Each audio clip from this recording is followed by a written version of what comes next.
आदरणीय दर्शकबिन नमस्कार। आज मिति 2083 साल साउन 16 गतेका प्रमुख खबरहरूमा यहाँलाई स्वागत छ। प्रधानमन्त्री बालेन शाहद्वारा तराई मधेसका विभिन्न जिल्लाबाट प्रतिनिधित्व गर्ने सांसदहरूसँग आज छलफल।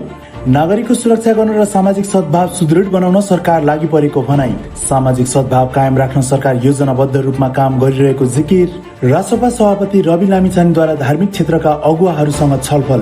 धार्मिक गुरुहरूसँग देशका विभिन्न भागमा भएका प्रदर्शन रोक्न र सद्भावका लागि अपील गर्न आग्रह। गृहमन्त्री सुदन गुरुङको निर्देशन अनुसार मध्य प्रदेश र कोशी प्रदेशका विभिन्न जिल्लामा सुरक्षा निगरानी थप कडा। संवेदनशील क्षेत्रमा ड्रोन मार्फत अनुगमनलाई तीव्रता। कानून विपरीत गतिविधिमा संलग्न जो कोही माथि प्रमाणका आधारमा कानूनी कारबाही प्रक्रिया अगाडि बढाइने भनाई। राष्ट्रपति रामचन्द्र पौडेलले तराई मधेसका विभिन्न जिल्लामा देखिएको विषम परिस्थिति बारे पूर्व राष्ट्रपति डाक्टर रामवरण यादव र पूर्व उपराष्ट्रपति परमानन्द झासँग छलफल। सद्भाव राख्न अपील। सीमा क्षेत्रमा निगरानीदेखि मदिरा पसल बन्द गराउन सरकारलाई सांसदहरूको सुझाव। र्यापिड एक्सन टिम गठन गर्न आग्रह।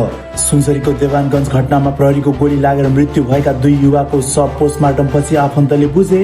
पीडित परिवार र सरकार बीच राहत दिने र शहीद घोषणा गर्ने लगायतका 7 बुँदे सहमति भएपछि शव उठाइयो।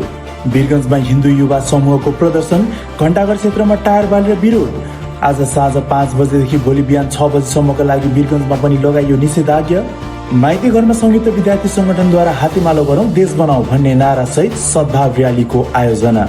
कांग्रेस सभापति गगन थापाले गर्नुभयो कोशी मधेसका नेताहरूसँग सुरक्षा अवस्थाबारे छलफल। नेताहरूलाई स्थानीय अवस्थाबारे जानकारी दिन तथा समाधानका लागि सम्बन्धित निकायसँग प्रभावकारी समन्वय गर्न आग्रह। सामाजिक सञ्जाल मार्फत साम्प्रदायिक सद्भाव भड्काउने 8 जनालाई प्रहरीले सिराहा र धनुषाबाट गरियो पक्राउ।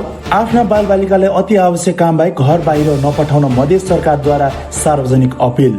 सुकुम्बासी बस्ती हटाउँदा प्रभावित भएको बालबालिकाको शिक्षामा कुनै पनि कमी हुन नदिने शिक्षा मन्त्री सस्मित पोखरेलको प्रतिबद्धता। दोहोरो कर प्रणाली हटाउन अर्थमन्त्री स्वर्णिम वागले सकारात्मक। लुम्बिनीको मुख्यमन्त्रीमा चेतनारायण आचार्यले निरन्तरता पाउने मन्त्रीहरूको टुङ्गो लगाउन छलफल सुरु। लोकसेवा आयोगले मधेसका केही जिल्लामा उत्पन्न परिस्थितिको कारण परीक्षाको मिति र समय गरियो संशोधन। परीक्षार्थीहरूको आवजावतमा पनि असुविधालाई मध्यनजर गरी 16 साउनदेखि 21 गतेसम्म हुने परीक्षाको तालिका सारियो। अब परीक्षा साउन 23 गतेबाट हुने। पद्मकन्या क्याम्पसको लापरवाही। प्रवेश पत्र सहित 1364 विद्यार्थीको data leak. Nepal railway company लिमिटेडद्वारा आज जयनगर जनकपुर भंगार रेलखण्ड अन्तर्गत सञ्चालन हुँदै आएको रेल सेवा अस्थायी रूपमा स्थगित।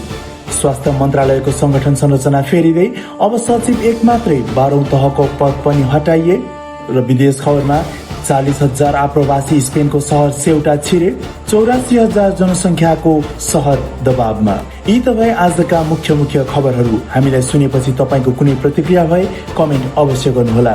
साथै थप न्यूज अपडेटको लागि हाम्रो च्यानललाई सब्स्क्राइब, फलो तथा लाइक गर्न नबिर्सनुहोला।